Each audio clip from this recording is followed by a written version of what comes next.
তো আমি কি বলবো, মানে বুঝতে পারতেছি না কি দিয়ে শুরু করব। কথায় আছে যে ব্যবহারে বংশের পরিচয় মিলে, এটা একদম বাস্তব কথা।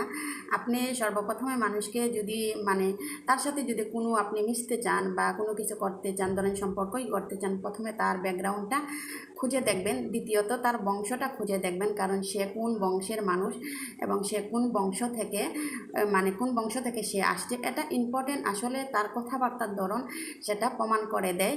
তার কমেন্ট অনুযায়ী সে সেটা প্রমাণ করে যে সে কোন বংশ থেকে আসছে এবং কীরকম তার ব্যাকগ্রাউন্ড ছিল এবং ফ্যামিলির শিক্ষাটা কীরকম ছিল।